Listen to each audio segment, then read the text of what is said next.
Hello, my name is Milica Ilic. I am a cultural worker engaged mostly in international cooperation in the field of performing arts. I'm here to answer my 5 questions, so I'll go straight to that. The first question is, what do you consider culture of solidarity and how can we produce it? I think that solidarity starts with an acknowledgement of its necessity and its urgency. I find this moment actually incredibly interesting, as COVID somehow confirms in a very straightforward, very blunt, very convincing way, with arguments that are actually stronger than we were ever able to pull off, the necessity of solidarity as a pillar of society.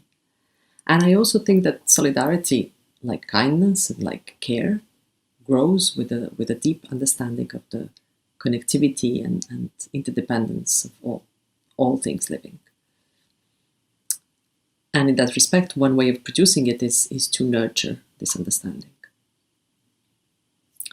Now, of course, we live in a society that actively pulls us towards a very different set of values, and the closer we are physically to the self-perceived center, the harder it is to resist. So I guess I believe continuous personal and organizational acts of resistance to this force are necessary every day. And then I wonder how we can turn this question around and think not only about culture of solidarity, but also solidarity of culture, or to be more precise, how we can perform solidarity within our own sector. And it seems to me that a deep reflection and concrete actions are needed in order to infuse solidarity in the very DNA of our cultural structures. All of us in the sector and institutions, more than anybody else, have to radically and profoundly rethink our structures and ways of working in a way that will push us to actively and continuously answer one question: what can we do to support each other across all conceivable borders? My second question is, what knowledge do we produce in culture and art at this moment, and how should we produce and distribute it? For me, artistic practice produces a potential, a perspective, or a shift of perspective, a possibility of a different vision, a glimpse into a possibility of another reality. By creating this potential of a different way of being, artistic endeavor becomes a political act and adds layers of possibilities in our imagination of a different society. So in this respect, I believe that we should continue producing bold and crazy and impossible ideas that will let us see and dream and imagine and at the end of the day, grow alternative ways to be in a society. But I also think that we should do so in connection and in awareness and in alliance with other non-artistic forms of resistance. And this is probably a field to work on more intensively in our sector. My third question is, what did we learn from the crisis? Can we develop different post-crisis modes and conditions of art and cultural production, which will allow basic sustainability and reduce the precarious position of cultural workers and artists?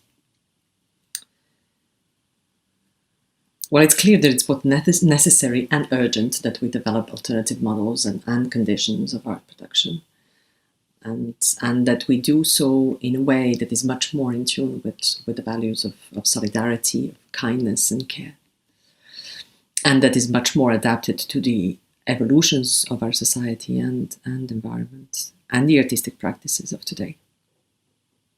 And obviously a proper artistic status needs to be at the heart of these discussions. It would certainly be helpful to think that the crisis accelerates these processes, but unfortunately, I don't think it does. The forces that are pulling us towards going back to normal and business as usual are far too strong. However, what we learned from the crisis as a society, and especially here, where I'm sitting in Western society, at its individualistic core, is that solidarity is necessary for survival, and that learning just might help us open up a space, possibility to reconsider how we live together. My next question, does COVID crisis bring forward the idea of social equality, social state, and maybe universal basic income? How does that reflect in cultural arts? In the ocean of reflection and analysis that was trying to understand the COVID crisis and its impact, there were a few voices which, for me, were struck a chord. And I'll mention one in particular, which is an analysis given by Tomislav Medak and Marcel Mars and Valeria Graziano in their extremely interesting Pirate Care project. They say, and I'll try to quote,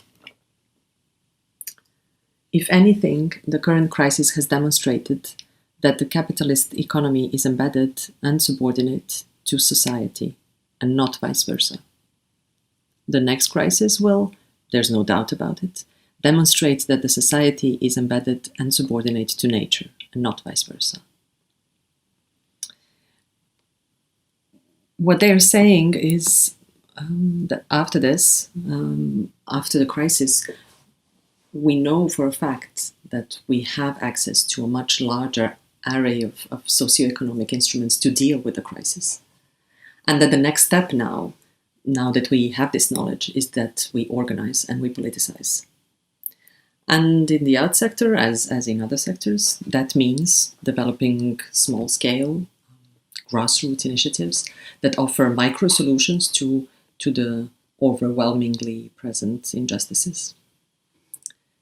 And it seems to me that there is no greater responsibility for arts institutions than to support this multitude of micro corrections to our flawed system. I'll go to question 5. What future political and policy approaches would you foresee in your field of work? I believe that in the performing arts sector, which is my field of work, we need to be much more courageous and radical in rethinking our practices and aligning them with the values that we claim to defend. We need to have a good look at our models and actions and ourselves and the audiences that we are able to engage. And then we need to make radical transformations with the artists across all borders and in alliance with the champions of resistance. And then, as a sector, we need to practice what we preach.